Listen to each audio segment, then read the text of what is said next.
माढा लोकसभा उमेदवार घोषणेनंतर मोहिते पाटील समर्थकांमधून मोठी नाराजी पसरली होती। त्यानंतर काल अकलूज येथील शिवरत्न बंगल्यावर समर्थकांनी मोठ्या प्रमाणात सकाळपासूनच गर्दी केली होती।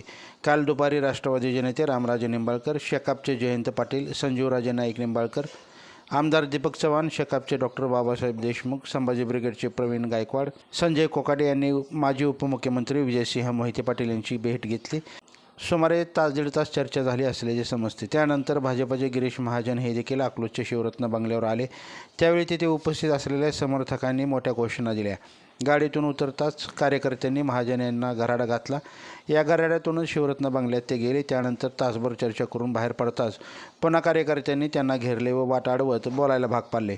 त्यावेळी महाजन यांनी आपल्या भावना वरिष्ठांपर्यंत पोहोचू असे सांगितले। कार्यकर्त्यांच्या घराड्यातून आमदार रणजितसिंह मोहिते पाटील, शिवतेजसिंह मोहिते पाटील यांनी महाजन यांना व त्यांच्या वाहनाला वाट करून दिली।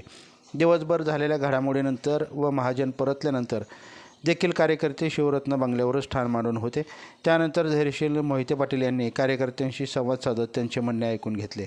त्यानंतर धैर्यशील मोहिते पाटील म्हणाले की आदरणीय विजयसिंह मोहिते पाटील व रामराजे निंबाळकर जे आदेश देतील ते आपण सर्वजण मिळून पाळूयात। काय म्हणाले धैर्यशील मोहिते पाटील पहा। लाईव्ह महाराष्ट्र झोन न्यूजच्या यूट्यूब चॅनलला सबस्क्राईब करा, तसेच आमच्या फेसबुक पेजलाही फॉलो करा। साहेब या गावात सांगा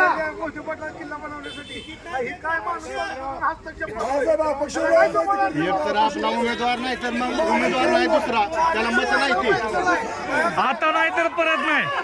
आपला जो उमेदवार असला तर आता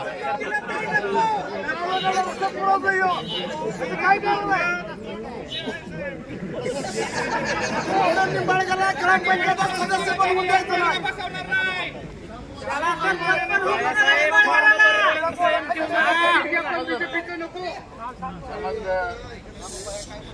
एका वाक्यात मी सांगितलं सुरुवातीला, आपल्याला दोन्ही नेते आपण आदरणीय मोठे दादा रामराजे साहेबांचे जे जे निर्णय घेतील ते आपण सगळ्यांनी पाळायचे।